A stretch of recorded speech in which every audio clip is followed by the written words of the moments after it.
Welcome everybody. It's a pleasure to have you all here, and every migrant has a story to share now, and with the purpose to unite it, to get together between all the Americas, North America, Central America, South America, and the Caribbean. I think it's the first event that we are creating together in IofC Gano from Alumni, from CSP and other programs from IofC. So we are really glad and happy to have this first event. We hope that other people will be joining later. And yeah, Angela, you want to say something, and then I will give the Spanish message. Yes.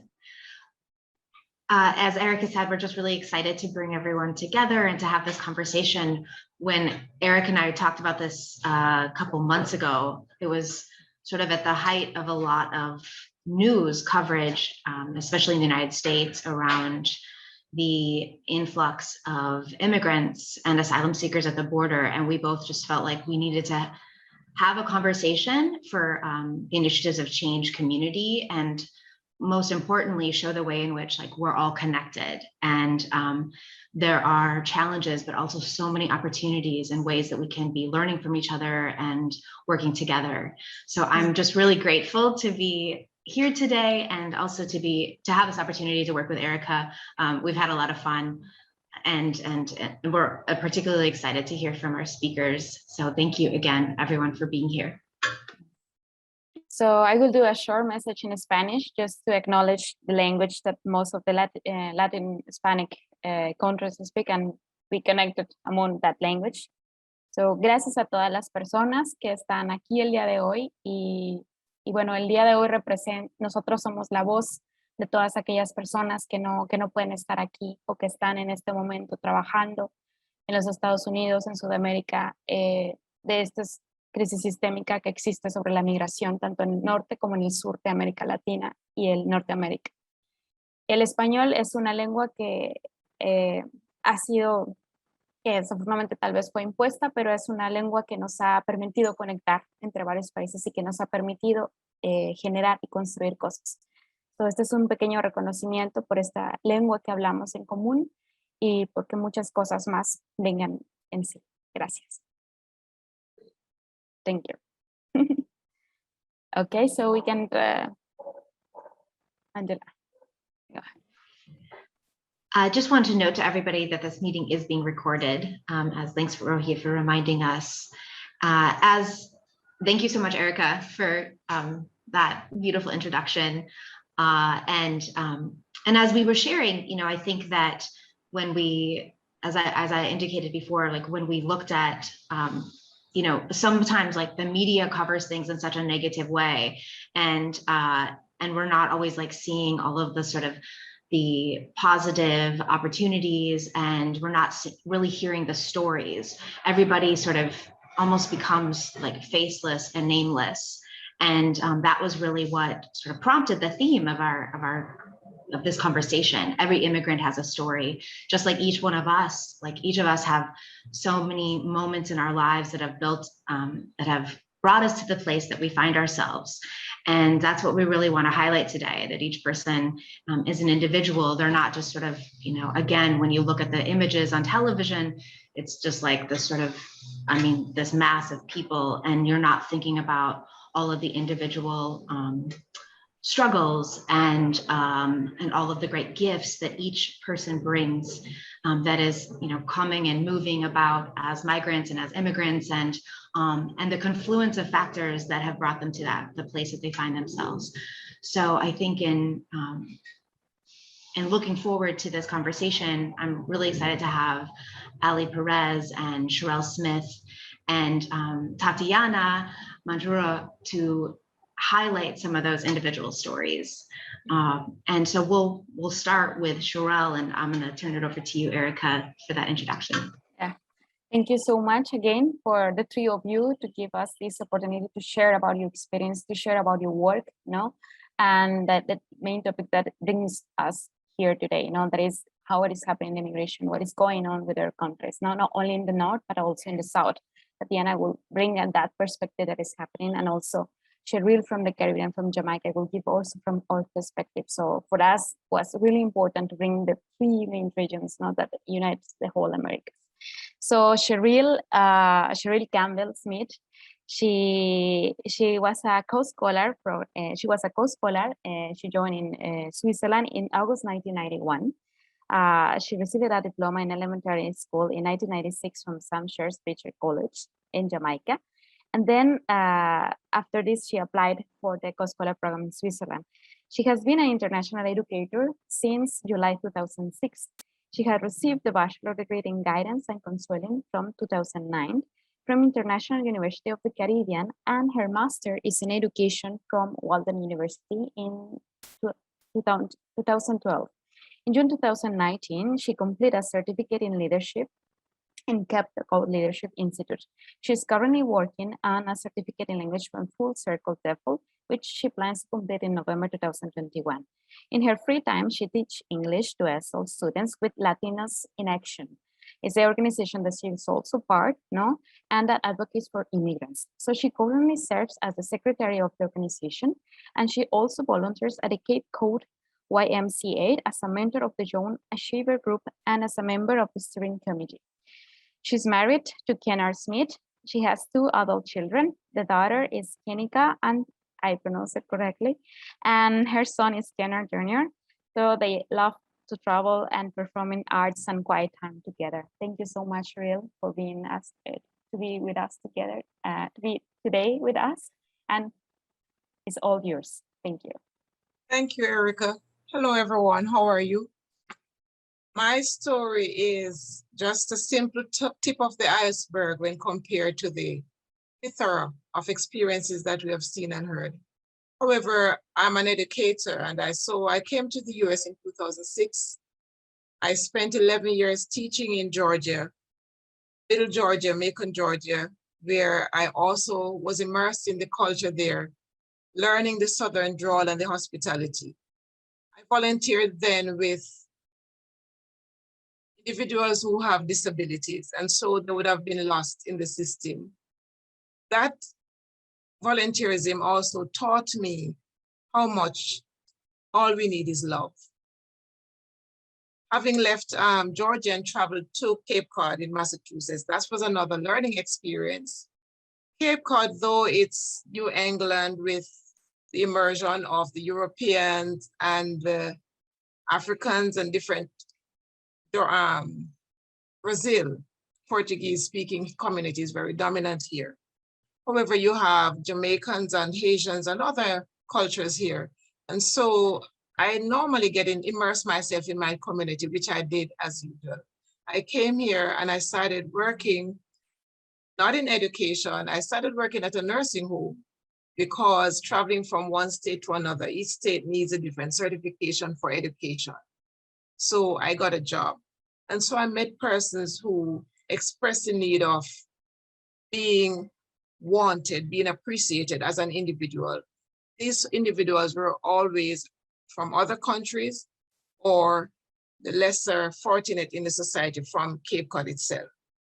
I realized that education plays a pivotal part in each individual's life. Those who are less educated are treated less.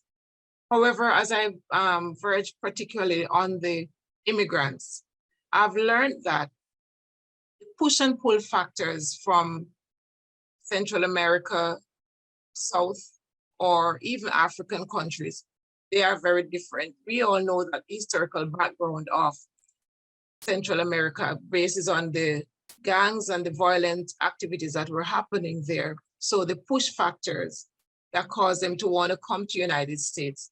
However, United States also had pull factors, which they need workers. And so persons were employed, but paid less and treated less than.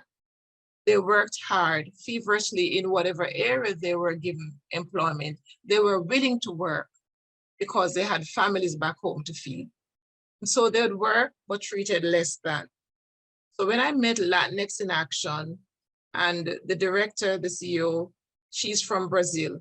She too has lived here over 9 years and has suffered under the lack of the language, the barriers with the different culture, not able to immerse because it wasn't what she's accustomed to, and she had to stay with her little sect to get that support. And one short story she shared is that when she was just learning her first phrase to speak to us, she was having pains in her chest, and she tried to research to get a dictionary to see what the words would be to express her need. So she finally thought it was her liver. And so she mustered up the phrase, help for her liver. So she went to the pharmacist and asked, do you have a liver? To which the pharmacist, she laughs no, but she looked back. The pharmacist said, yes, I have a liver. I wouldn't be talking to you now. Then she realized how hard it is to even ask for the little things you need to get help when you don't know the language.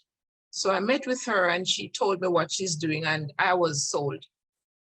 In looking at the needs of immigrants in the United States, in particular my community here, language is a barrier. So we see the push and the pull factors based on the war, the crime, the political unrest. Persons want better for themselves. And we see where persons would even send their children to the United States, thinking that something better is going to work out for them. And they're willing to stay and endure whatever is happening in their host country. So we looked at the needs we want. So language is what we need to be working on. And also to remember that an immigrant is an individual who will travel from one place to the other, sometimes seeking better, but is willing to work with what comes. And I looked at this story, and I've done some research as in other areas and what causes persons to be like this. And as an educator, I put it as, I'm having a box of crayon, and my classmate has come to class with also a box. We have different colors of crayons in our boxes. And I would like to share one of my classmates' crayons, but he or she refuses. He doesn't share with me. He doesn't interact with the other members of the class. He goes on with his crayons intact. He's still holding himself together, so he doesn't want to share. And I put it to United States. We think some persons in the United States think that persons are coming to take what's theirs. However, if they sit with the land, the house, the work, the job, the money, and hold it, the reality is they die, they leave it, no one shares it, they themselves don't enjoy it, and it's a loss on both sides. So if love is there and we open ourselves to share, if persons come in and are willing to work, get paid, treated right, they're willing to go back to their country, come back, and there can be the vice versa where we share what we have. So the onus and the important part of this immigration story is love. Do I want to treat another person less than I would want to be treated? I also looked at the research, and in Montana, they're asking simple things, what we need to do, be informed.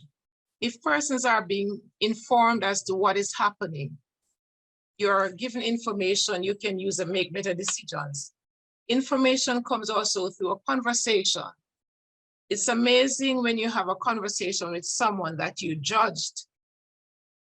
After you have had that conversation, it's a different thinking, your perception changes because you have given prior knowledge. So get informed. Another aspect we can do is seek out other groups or organizations that are already active and are advocating for immigrants. So I say be informed and speak up for others. When you see someone is treated less than, speak up for them and speak out. Because there's an African proverb that says, be careful how you throw stones in the marketplace because it might hit your child. Our children are younger now, they're moving barriers. As I heard earlier when our speaker said, the number of countries they have visited. If we were limiting ourselves to just to our own home country, we limit our opportunities to learn. We support other organizations that are already serving persons. All our representatives, I've written letters to our representatives, local and national, to speak and to intervene on behalf of others. Go to the immigration tents and detention centers so that we can build bridges, find out what's happening, have these persons released so that they can have legal representation and put their case out, because each case is different.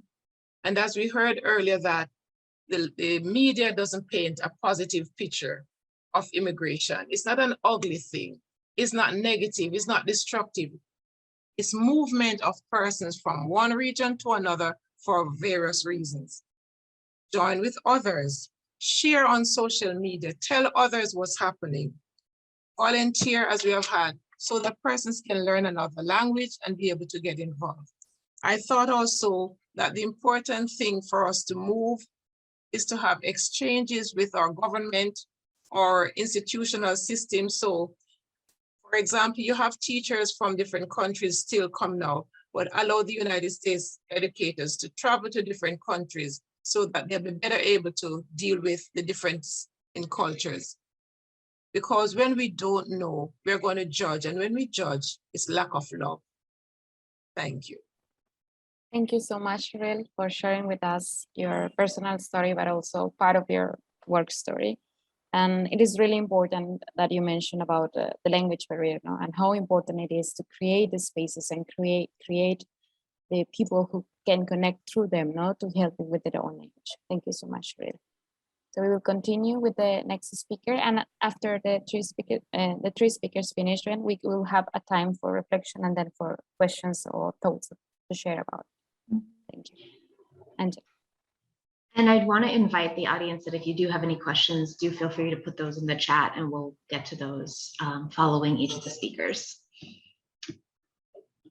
So Tatiana Menjera is from Colombia, where she has experience working with vulnerable populations, development, humanitarian assistance, and human rights with a differential and gender approach. She has worked in particular in those contexts of internal armed conflict. She has a master's in development and government and a Bachelor of Arts in public administration. She has taken part in social research with quantitative and qualitative techniques related to management analysis and has been a public policy advisor as well as project consultant to implement and monitor social justice programs in Latin America and the Caribbean.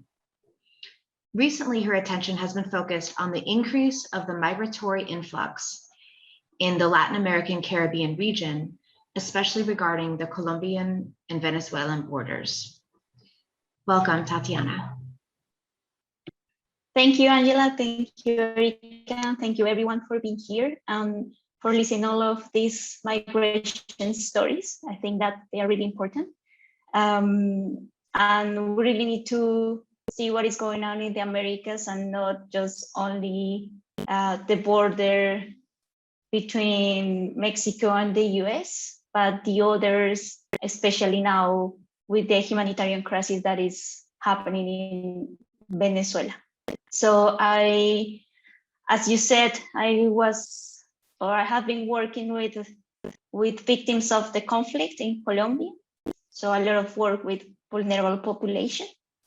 And recently, with all the humanitarian crisis in Venezuela, I have focused on working with migration. And this has been really interesting for me and for my career, and actually for understanding what is happening in the region. I would like to start saying that the Americas are facing a new challenge. This is the first time that Latin America is living this migration reports and just facing what is going on with a lot of people moving across the countries, because countries in Latin American region, they don't have the capacity to attend and to give all the services to all the migrants in the region. Especially the movements from Venezuela started in 2015.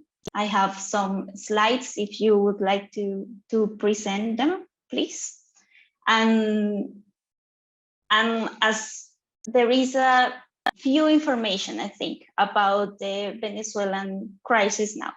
So I decided to present what is happening in Venezuela, starting with some data to show you what are the numbers and to have a clear view what is going on in our countries. Well, as I said, this started in 2015, exposing millions of refugees and migrants to precarious conditions during their journeys. And COVID-19 pandemic has increased all those risks and added risk to potentially fatal consequences, because we don't have the capacity to attend or to care for all the migrants, especially with health services.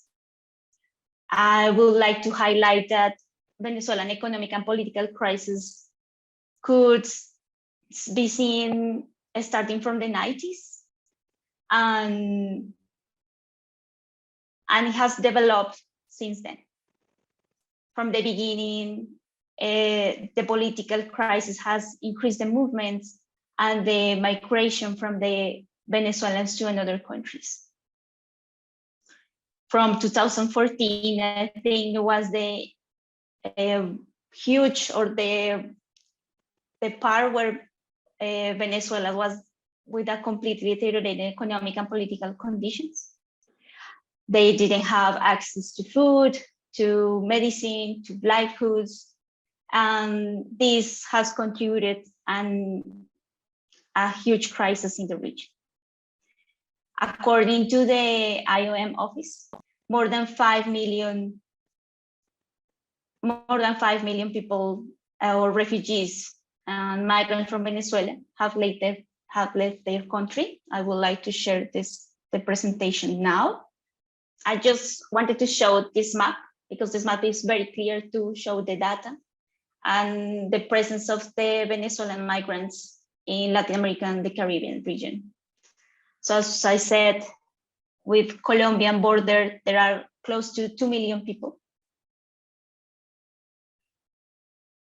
In April,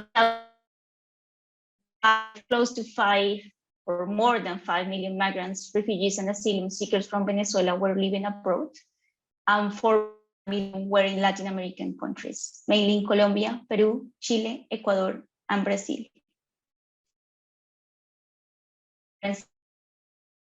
From 2015 to close to 2 million in 2020. Please keep in mind that Colombia is a country with a long story with conflict. We have been in conflict for more than 50 years.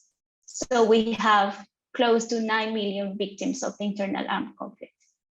This is adding more risk and more vulnerable population to our country.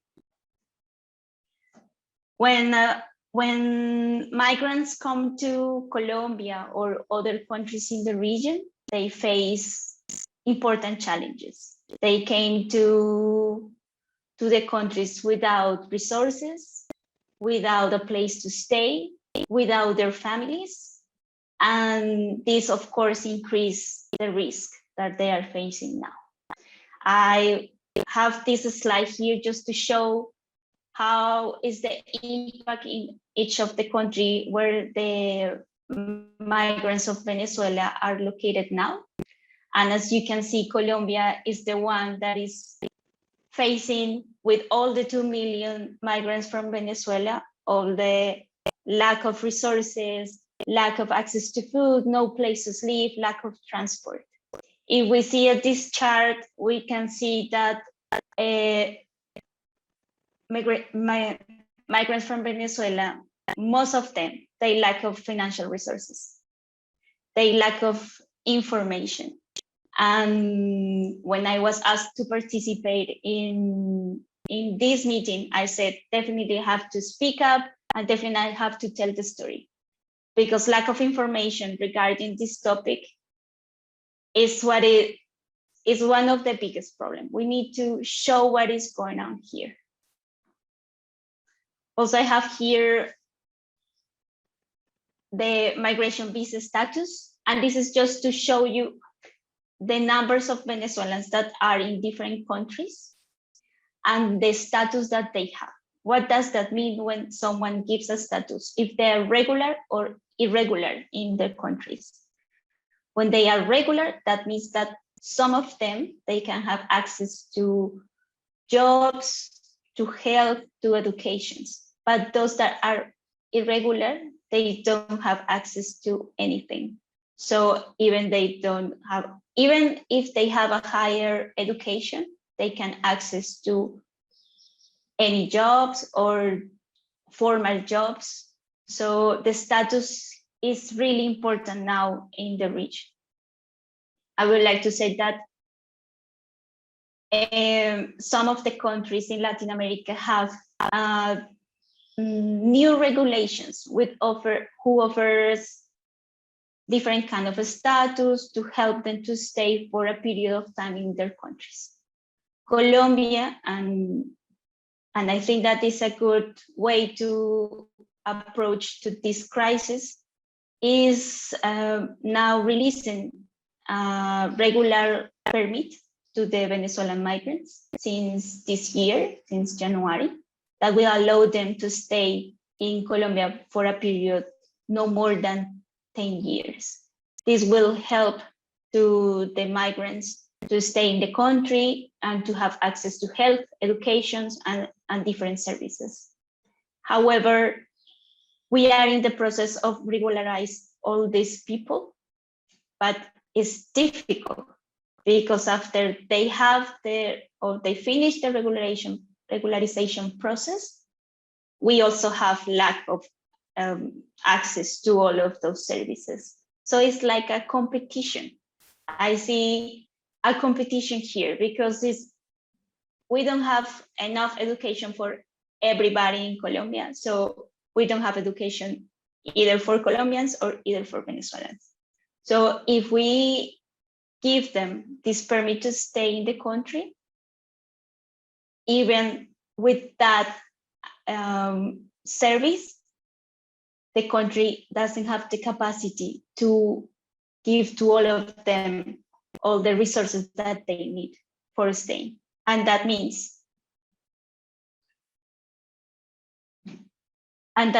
that Venezuelans has to remain in one of the countries in the region.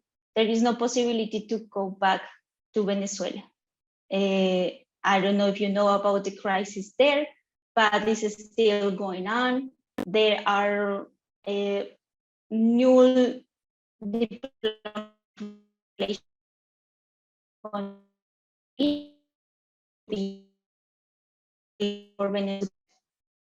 As you see in this chart, the majority of the Venezuelans, they want to stay in the host countries. Why is different in Colombia? Because they have arrived 2 months ago, 1 month ago, so they don't know if they want to stay. Also, as I mentioned before, Colombia is a really difficult place to live. We don't have access, or not everyone have access to different services. So Venezuelans come here and they see that all what have they heard, because they heard that Colombia is a good place to stay, they have job, they have education, but that's not the reality. When they arrive in Colombia, they see that it is difficult. Sheril mentioned something that is the language barrier. And also that happens in Spanish. Even we, both countries share the same language. We sometimes have different words. And even the words can make really difficult for a migrant to stay in the country because the communication is not easy, the accents.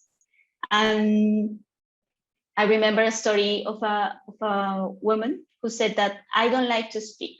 I don't like to speak in front of the Colombians because as they feel my accent and they heard that I am from Venezuela, they don't talk to me or they don't like to share with me or socialize with me.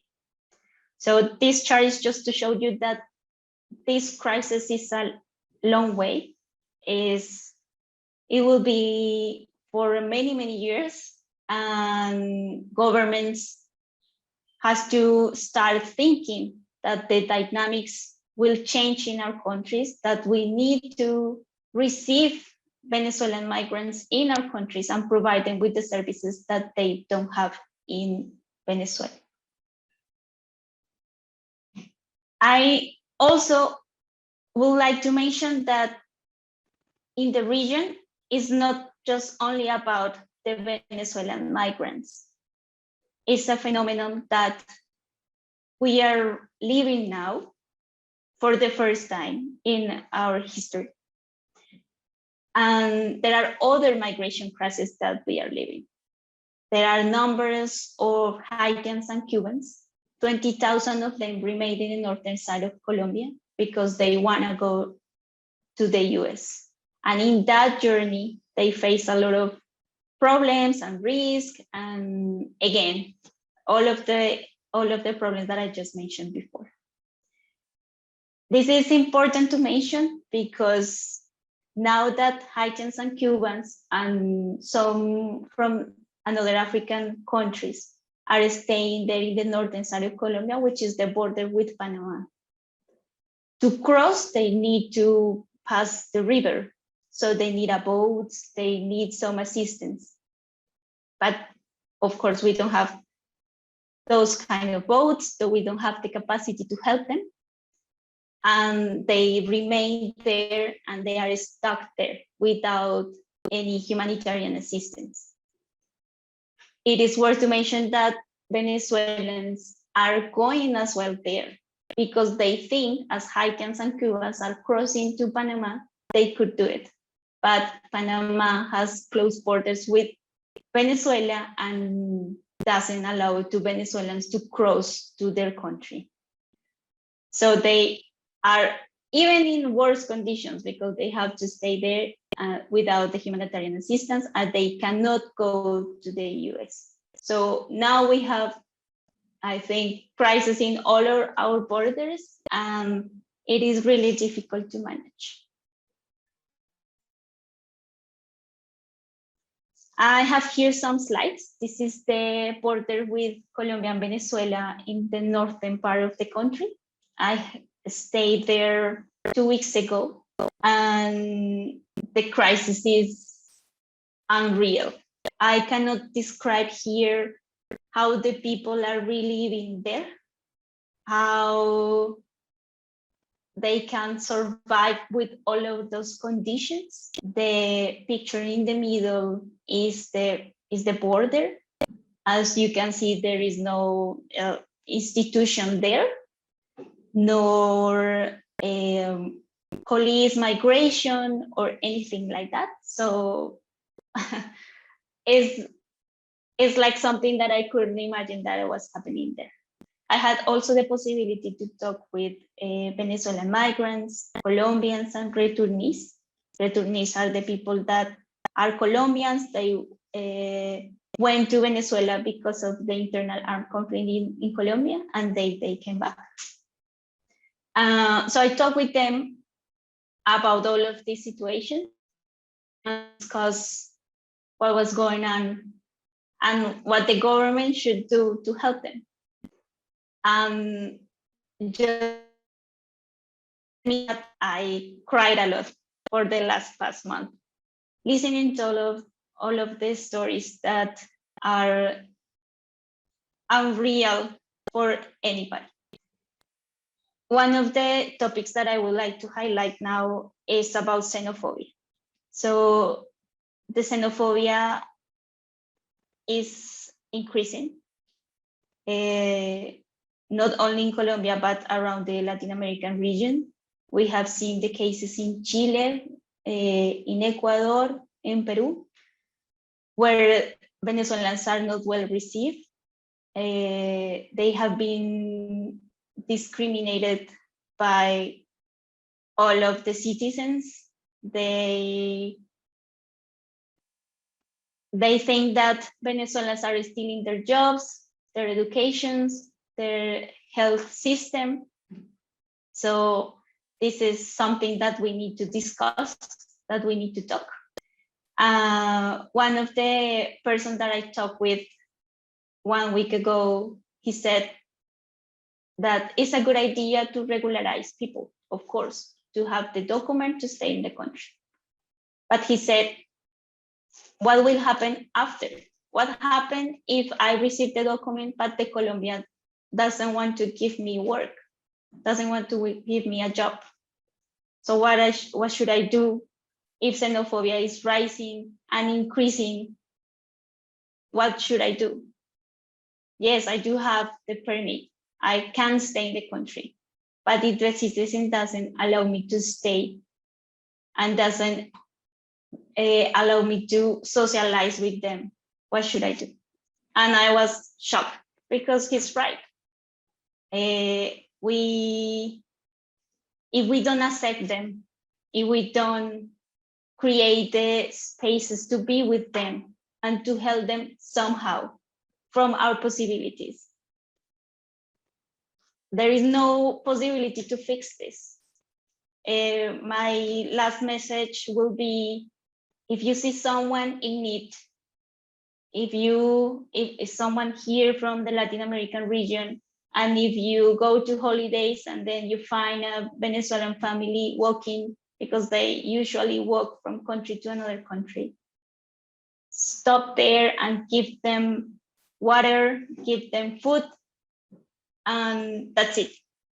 I mean, small actions here are really important. The humanitarian crisis that we are living is, and I want to say this word again, unreal.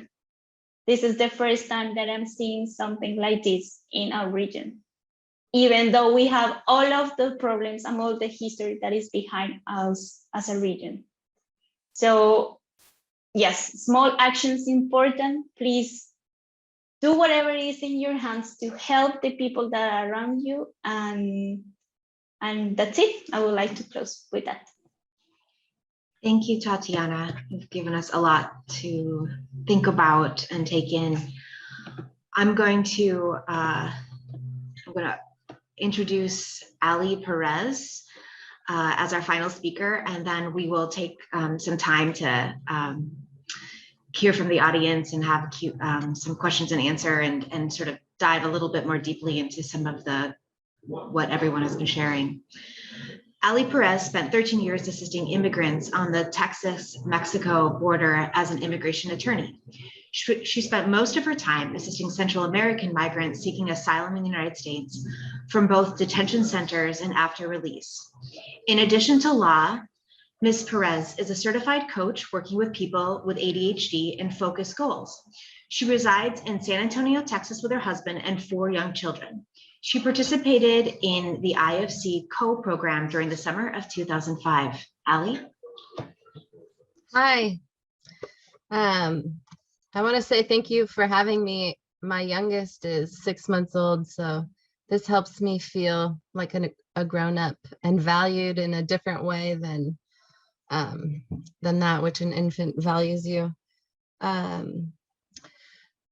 Colombia is a good segue for my story. I went there in 1998 as a teenager on a service trip with the Mennonite church, and we were, painting schools and digging ditches. And I realized the more I learned about what was going on there that, these coats of paint weren't going to do the trick for what Colombia was struggling with, which led me into looking at human rights and eventually going to law school. And immigration law was the most international human rights focused area that I could get involved with and stay settled within the United States at that time. So I got into immigration law on the border. The Texas-Mexico border is its own special region. It's not quite Texas. It's not Mexico, but it's its own special place. And that's where I got into immigration law, helping crime victims, helping domestic violence victims. And then I got into private practice, and all I did was drive to all the detention centers in Texas, crisscrossing to meet people who had just gotten here, who needed to understand what the process was and how to ask for asylum and how to tell their story in a way that would make sense to the people who would decide if they got the chance to stay or not. It was a grueling practice because, like Tatiana said too, like hearing those stories over and over in these basically jail cell visitation rooms, and then driving back to my family where they're like having a big play date is a giant clash of,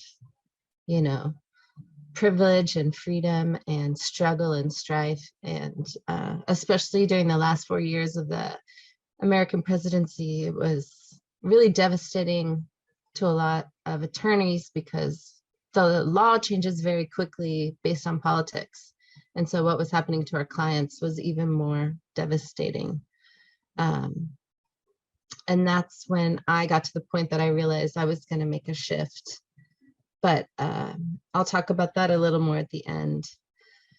When I hear the news stories about the crisis on the border, I always laugh because since I've lived here, you know, every year is the same crisis and there's always a surge.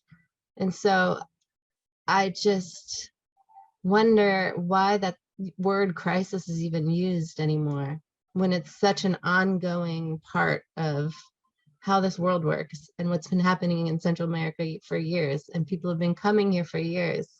So maybe on one day or another, there's more people there. And because of policies, more people are getting stuck there instead of being let in to seek asylum. But it's definitely not, every time you hear crisis, I want you to stop and say, like, investigate that claim, because it's a normal occurrence. It's always happening. And to call it a crisis makes it sound rare or just spur of the moment.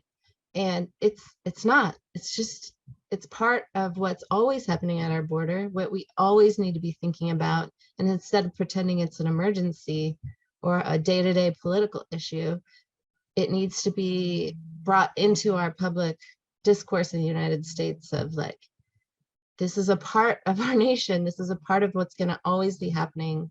And we need a more systemic response, a more healthy long-term way of looking at it, instead of pretending, oh, surprise, there's people at our door wanting to get in, and acting like we didn't know that was going to happen or it has ever stopped happening. The last time I spoke about migrants was at the abortion justice rally on October 2nd. And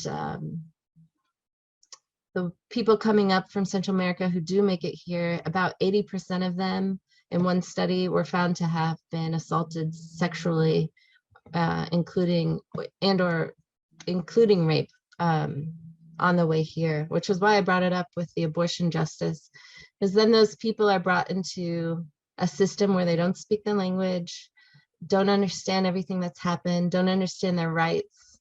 And in some cases, horrible things have happened, like hysterectomies without consent.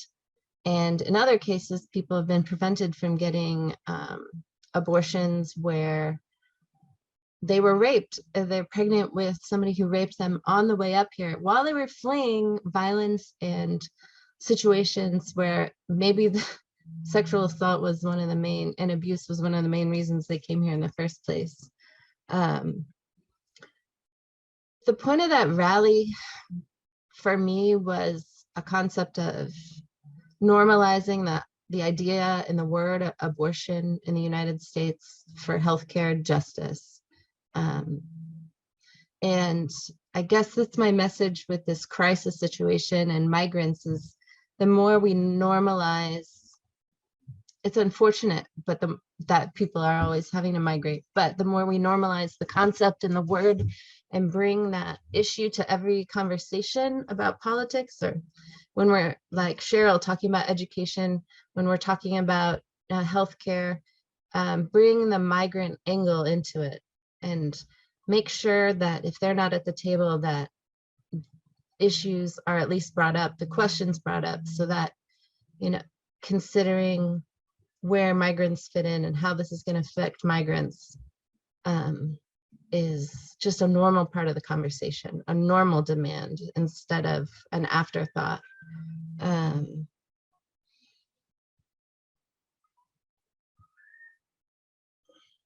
just looking over my notes.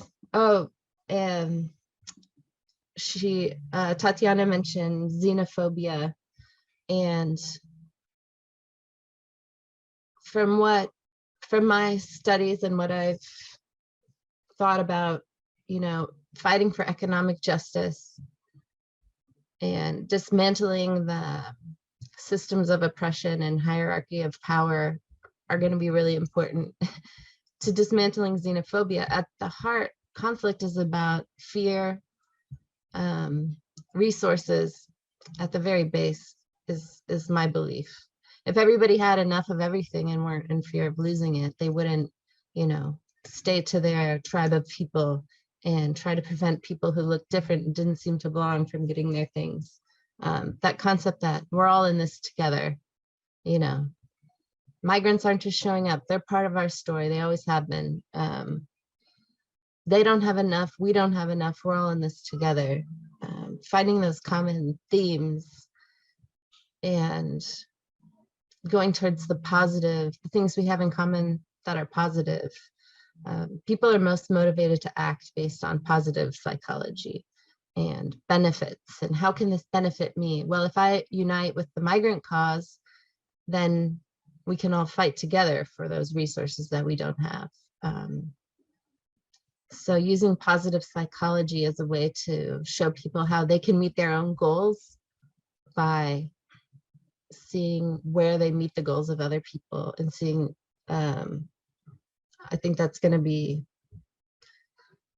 crucial to getting over that, because at the end of the day, I think a person who feels not afraid for themselves in general is not going to be as afraid of someone else. So as I pulled away from the day-to-day practice of immigration law and started working through some of my trauma of my secondary trauma of hearing the trauma that my clients have gone through, I really got that feeling that we've got to stay involved somewhere. We got to stay involved in politics. In the United States, every president changes how immigrants are treated. Every Congress can enact a new law that could screw future generations for, 30 years. Like in 1997, 96, 97, the IRA law was enacted, the one about crossing the border. If you've crossed illegally and then gone back and then crossed again, then you're never allowed to adjust status in the United States. You're never allowed to be a citizen. Well, for our brothers and sisters in Mexico who have family there and really just want to go back and forth to work, now they've been forced to live in a shadow place where there's no hope of ever normalizing, which creates a class of people who are hopeless, desperate, stuck. And those are the situations where people are forced to make choices that the rest of us wouldn't want to ever have to make. Also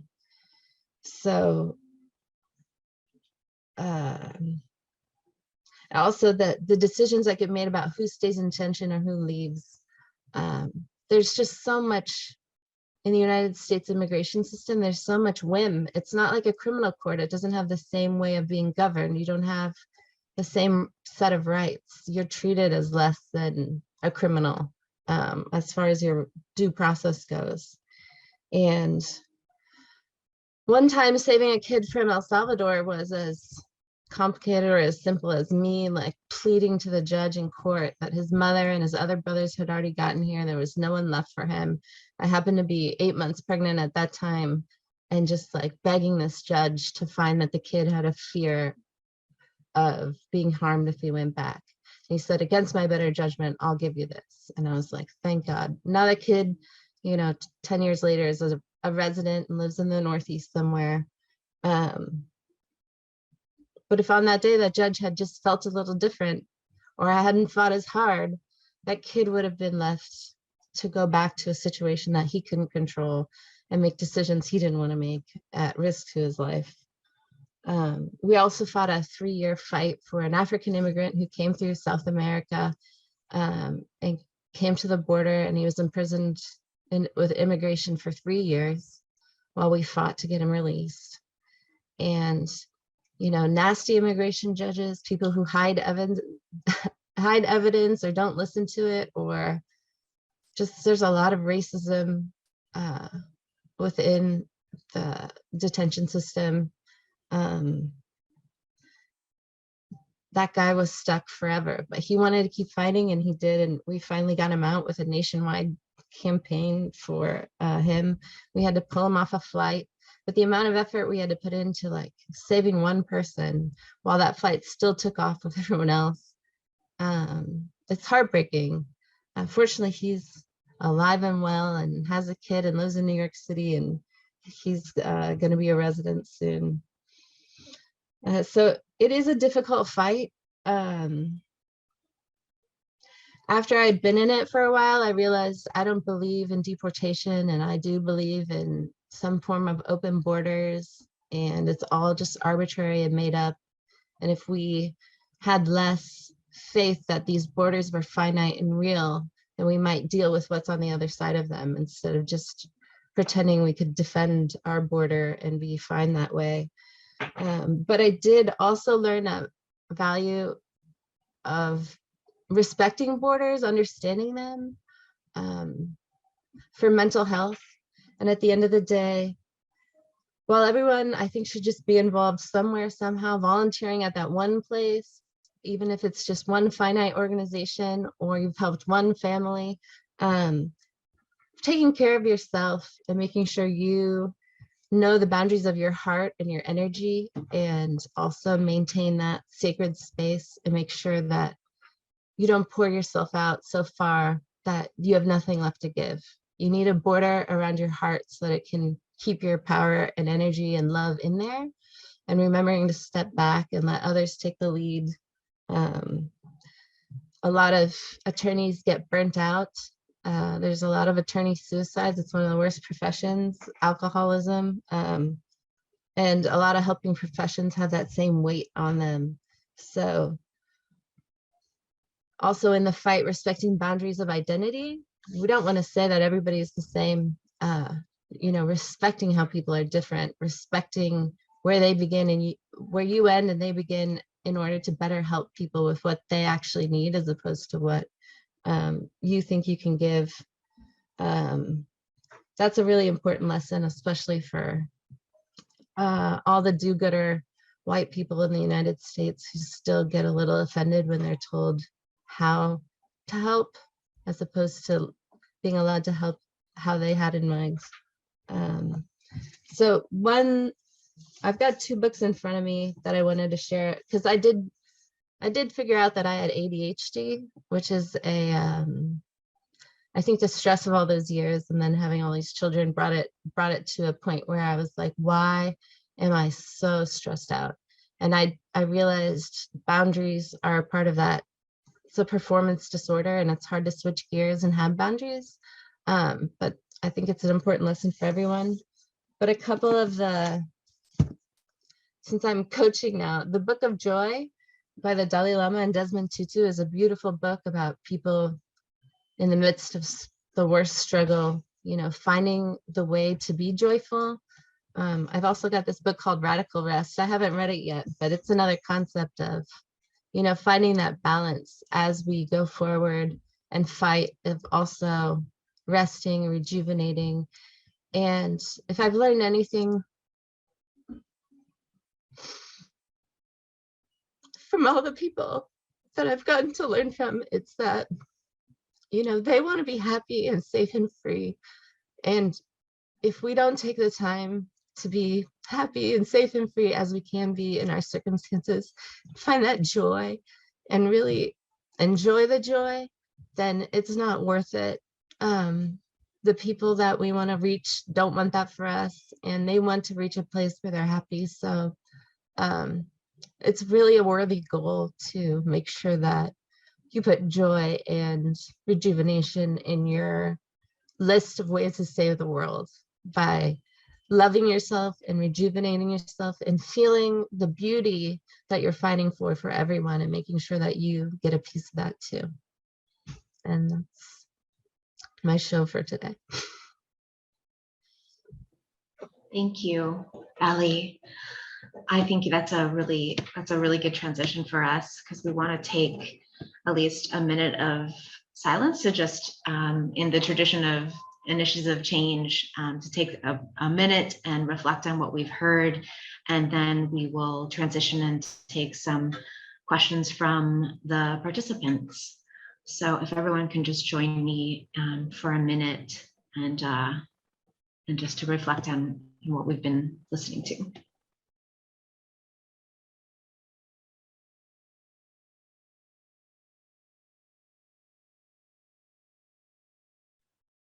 Thank you for this minute of silence. I think after hearing what Sheril, Tatiana, and Alicia were sharing with us, a bit also part of their life. And we would like to hear from you. You have any thoughts about the reflections or the sharings that we had today, or any questions that you had for them? The chat box is open, or even you can unmute yourself.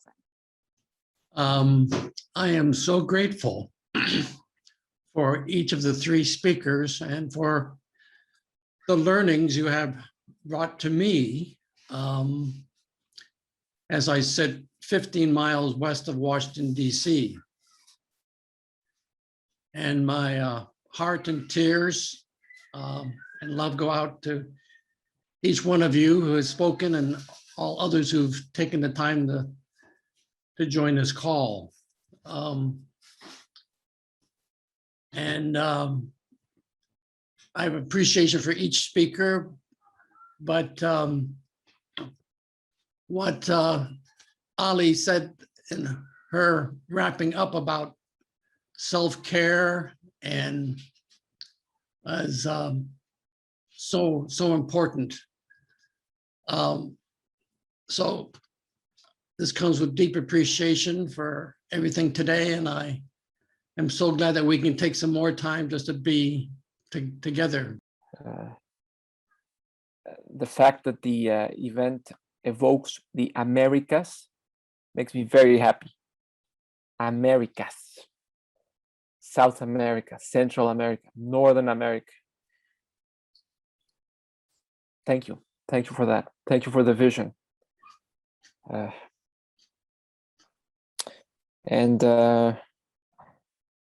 like to share that I'm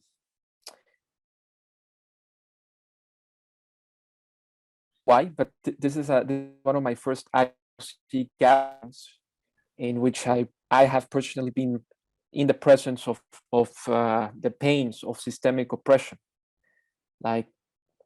So thank you, Sheril, Ali, Tatiana.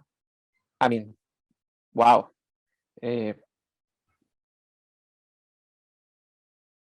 So I do want to appreciate the work and the courage of being at the forefront and bringing this healing and putting in practice.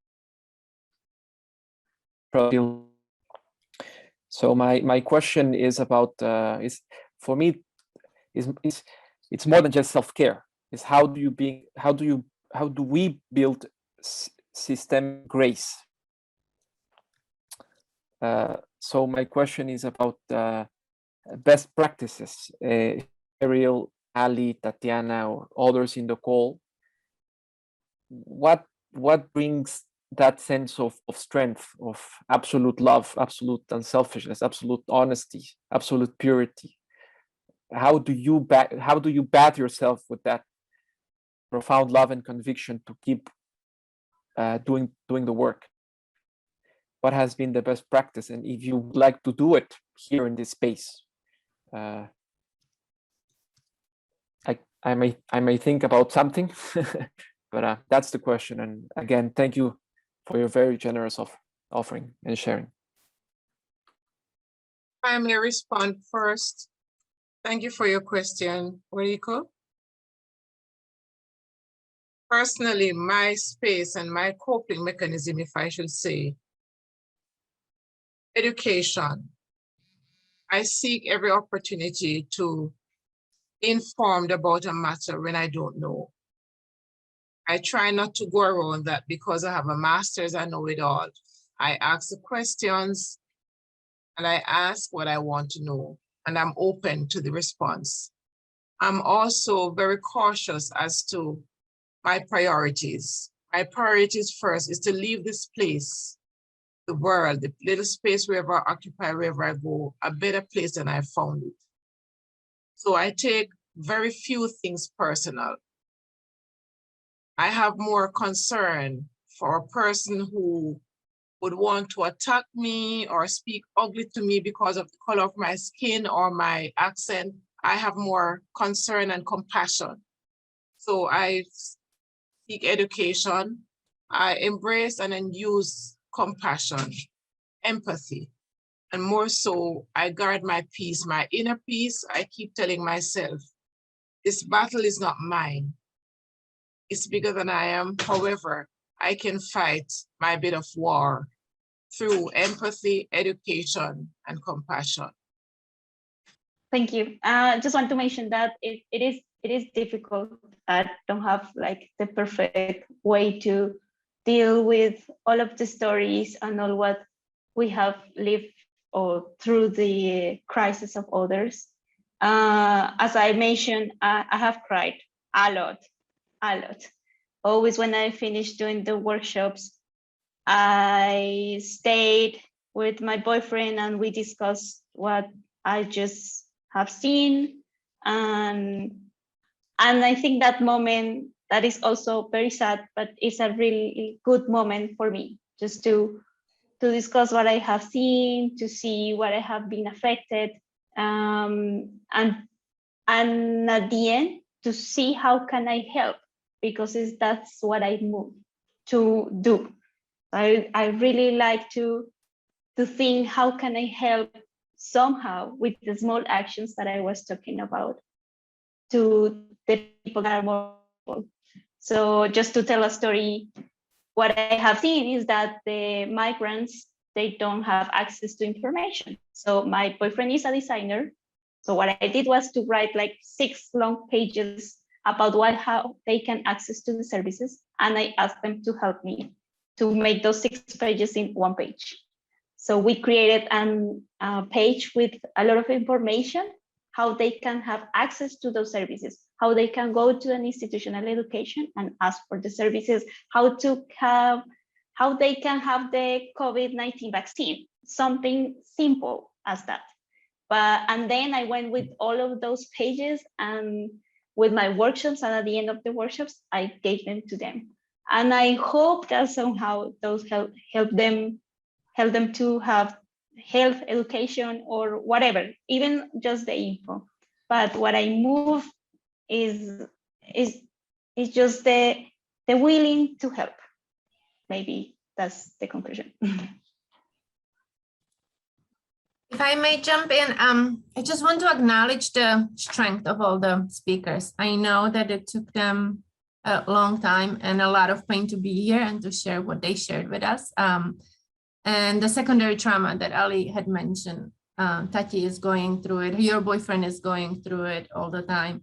So how do we support you? What do we do because you are not alone, and we have a big community with the Caux scholars. So please do, and IFC, overall, please help us help you, because I can tell, I know Tati well, and I know the pain she's going through, and it's overwhelming. So I just want to acknowledge the strength and say thank you.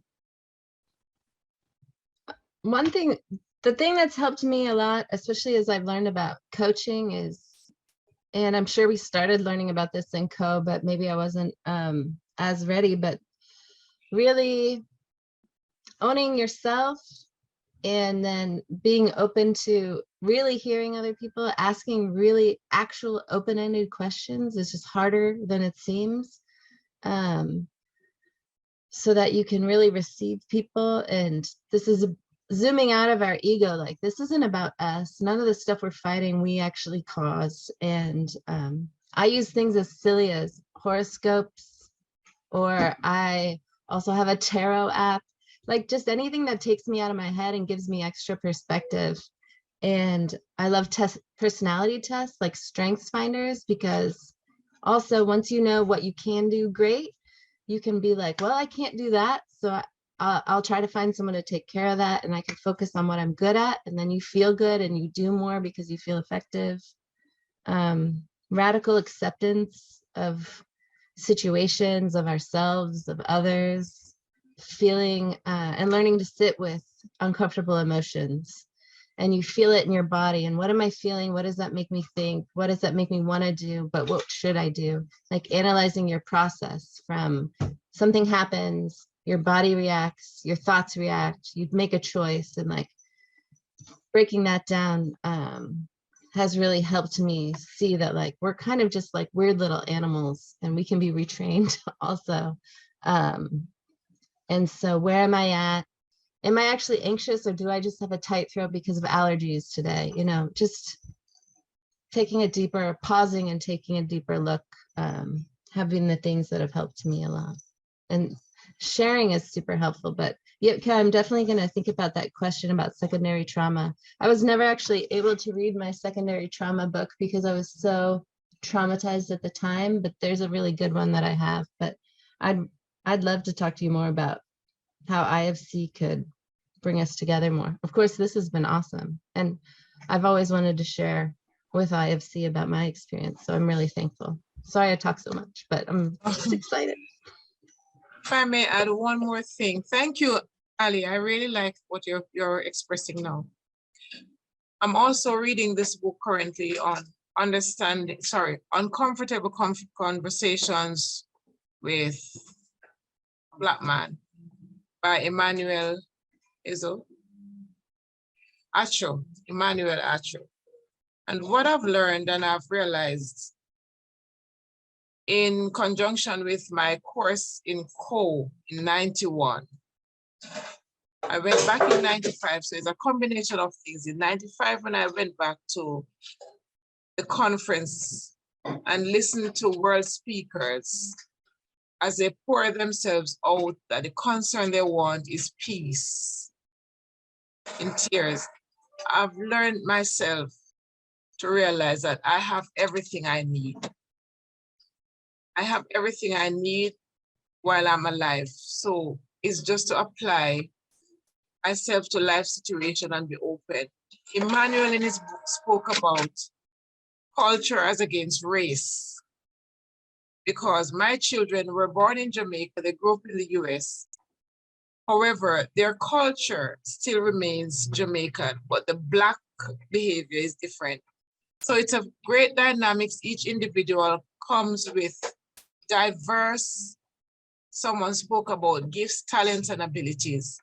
Until we're able to have that real raw conversation with individuals, it's hard for us to ever get past this systemic race that we're experiencing.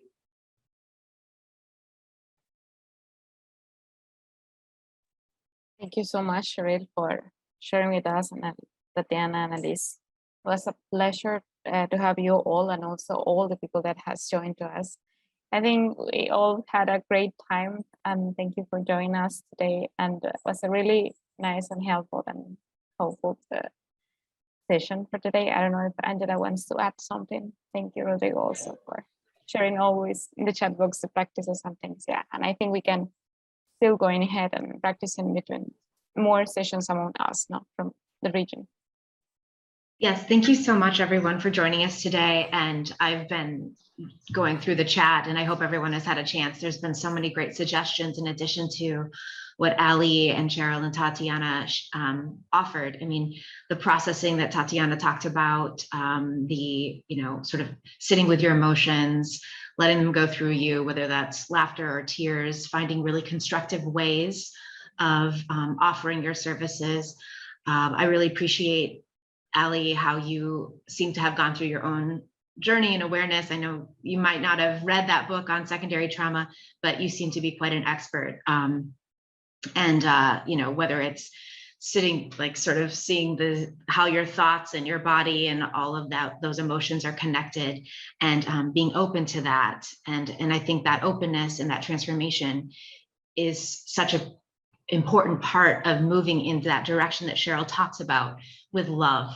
Love that is rooted in empathy and education and an acknowledgement of the other. So the three of you just gave us such a rich way of being more present to ourselves. And through that, we will be able to offer and love others more deeply, and particularly migrants and immigrants and asylum seekers and those on a very complicated journey, as we all are. And I think that, I know for me, like I sort of walk away from this feeling very aware of my privilege, of course, being here in Washington, DC, but also thinking like, okay, what am I really doing constructively? What am I doing in a tangible way to be present to people who are on this who have these stories, who are on this journey, and what can I be doing to more constructively give back and to really just accompany others. I mean, I think that's also like such an important part of what the three of you shared, that sense of accompaniment. So I'm so grateful for this time, and thank you, Erica and Gitka and Rohit, for all of your work, and of course, our amazing speakers. Thank you so much.